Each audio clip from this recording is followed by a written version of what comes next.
በዚህ ቪዲዮ ስለ ኦንላይን ማንም ሰው የማይነግራችሁን ሚስጥር ነው የምነግራችሁ። በደንብ አድርጋችሁ አድምጡኝ።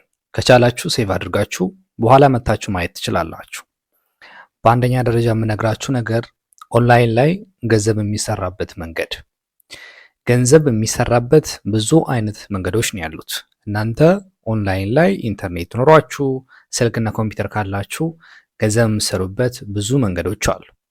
አንዳንዶቹ የኦንላይን ስራዎች መነሻ ካፒታሎችን የሚጠይቁ ስራዎች ናቸው። አንዳንዶቹ ደግሞ የእናንተን ቫልዩ ወይም ደግሞ ስኪል ካላችሁ ያንን ስኪል ዴሊቨር በማድረግ የምታገኙት ገንዘብ ማለት ነው። ያ ማለት ለምሳሌ ስኪል ቢኖራችሁ የግራፊክ ዲዛይን ወይም ደግሞ የቪዲዮ ኤዲቲንግ ዲዛይን ወይም ደግሞ የፕሮግራሚንግ ስኪል ካላችሁ ያንን ኤክስቼንጅ አድርጋችሁ የምታገኙበት ሚንስ ማለት ነው። በዛ መንገድ ገንዘብ መሰራት ይቻላል። ያ ማለት ደግሞ ፍሪላንሲንግ ማለት ኢትዮጵያ ሆናችሁ አሜሪካ ላለው ወይም ደግሞ ዩሮፕ ላለው ክሊያንት ኤክስቼንጅ አድርጋችሁ ገንዘብ የምታገኙበት መንገድ ማለት ነው። ሌላው ደግሞ ሲምፕል ታስኮችን ማይክሮ ታስኮችን በመስራት ገንዘብ ማግኘት ይቻላል። እሱም የተለያዩ ፕላትፎርሞች አሉ። እነዛ ፕላትፎርም ላይ ገብታችሁ የሚሰጣችሁን ማይክሮ ታስኮች ኮምፕሊት በማድረግ ገንዘብ ማግኘት ትችላላችሁ። እነዛ ማይክሮ ታስኮች የሚከፍሏቸው አቨሬጂካሊ $1 ሊሆን ይችላል፣ $200 ሊሆን ይችላል። እነዛ የሚሆነው የኮምፕሊሲቲ ሌቭል እና ስቲል የእናንተ ፕሮፋይል እና ባክግራውንድ ማተር ያደርጋል ማለት ነው። ነገር ግን ክፍያ መቀበል ትችላላችሁ፣ ሰርታችሁ ይከፈላችኋል። ማወቅ ያለባችሁ ምንም ነገር ሳሰሩ አንድ አካውንት ከፍታችሁ የሆነ ነገር ስክሮል አድርጋችሁ የሚከፍላችሁ ምንም አይነት ፕላትፎርም የለም። ስራ ሰርታችሁ በሰራችሁት መጠን የሚከፈላችሁ ነው።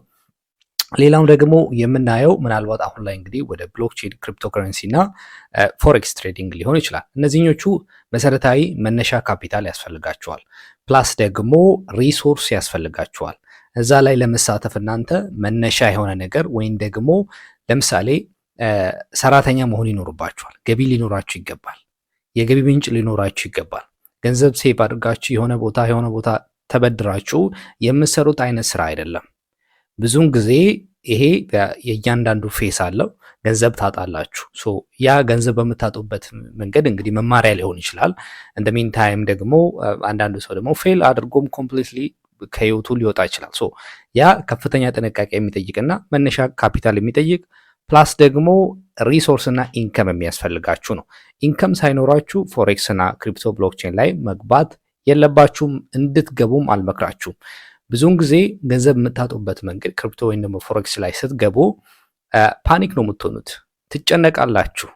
ስትጨነቁ ዲሲሽን ሜኪንግ ላይ ጥሩ አትሆኑ፣ ራሳችሁን ኢሞሽናሊ ማኔጅ ማድረግ አትችሉም። ያኔ ራሳችሁ ማኔጅ ማድረግ በማችሉበት ሰዓት ላይ ሪቬንጅ ነው የምታደርጉት። ትሬዲንግ ላይ ሪቬንጅ ደግሞ አይሰራም። ብዙ ነገሮች አሉ። ሲስተሙ ላይ ስትገቡት ነው የምታውቁት ይሄንን ነገር። ዛሬ አሁን ስነግራችሁ ምናልባት ላሰሙ ትችላላችሁ፣ ኦር ደግሞ ሊሆን ይችላል ራሴን ኮንትሮል ላደርግ እችላለሁ ልትሉ ትችላላችሁ። ማርክ ማይ ወርድ ግን እንደዛ አይደለም። ብዙ ሰው ሉዝ የሚያደርግበት ምክንያት እሱ ነው። ስለዚህ መነሻ ካፒታል ብቻ ሳይሆን ደግሞ ሪሶርስ እና ኢንከም ያስፈልጋቸዋል ማለት ነው። ሌላው ነገር ደግሞ ወደ ዲጂታል ማርኬቲንግ ስንመጣ ኦር ደግሞ ሌላ ኦፕሬት የሚደረጉ እንደ ኤጀንሲ አይነት ስራዎች ስንመጣ ደግሞ እሱም ካፒታል ያስፈልጋቸዋል። ካፒታል ያስፈልጋቸዋል ኢነሴንስ ለምሳሌ ዲጂታል ማርኬተር መሆን ከፈለጋችሁ ፕሮዳክት ፕሮዲውስ አድርጋችሁ ኦር ደግሞ ለሌሎቹ ፕሮሞት ለማድረግ የምሰሯቸው ብዙ አይነት ስራዎች አሉ። እነዛኖችም ለመነሻ ያክል ገንዘብ ያስፈልጋቸዋል። ኢኒሻል ካፒታል ያስፈልጋል። ያ ኢኒሻል ካፒታል ደግሞ ፕሮባቢሊቲዎች አሉ። ፌል የመሆን ፕሮባቢሊቲም አለ፣ ስኬታማ የሆን ፕሮባቢሊቲም አለ። ይሄንን ኮንሲደር በማድረግ ነው ወደ ኦንላይን መምጣት ያለባችሁ። ምንድነው አድቫንቴጁ? ደስ የሚለው ነገር ምንድነው? በአንዱ ስኬታማ የምትሆኑ ከሆነ ሌሎችንም አዳፕት አድርጋችሁ በቀላሉ ራሳችሁን ትራንስፎርም ማድረግ ትችላላችሁ። በቀላሉ ደግሞ ብዙ ነገሮችን በአንዴ ኦፕሬት ማድረግ ትችላላችሁ። በተለይ በአሁኑ ጊዜ ደግሞ ኤአይ መርጅ በሆነበት ሰዓት ላይ አንድ ሰው 10፣ 20፣ 30 ስራዎችን መስራት ይችላል። አንድ ሰው ብዙ ካምፓኒዎችን ማኔጅ ማድረግ ይችላል። አሁን ያለንበት ኢራ ይሄ ነው። ስለዚህ ይህንን ኢንፎርሜሽኖች ምናልባት ብዙ ሰው የሚያሳያችሁ አስ ክሊር ፍላሺ ነገር ነው።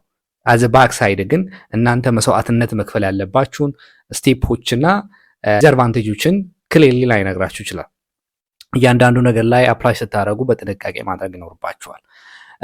ሌላው ነገር ደግሞ የምነግራችሁ ነገር አሁን ላይ ኢትዮጵያ ላይ የምታዩ አንዳንድ ስካም የሆኑ ሊንኮች አሉ። እነዛ ነገሮች አቮይድ ማድረግ አለባችሁ።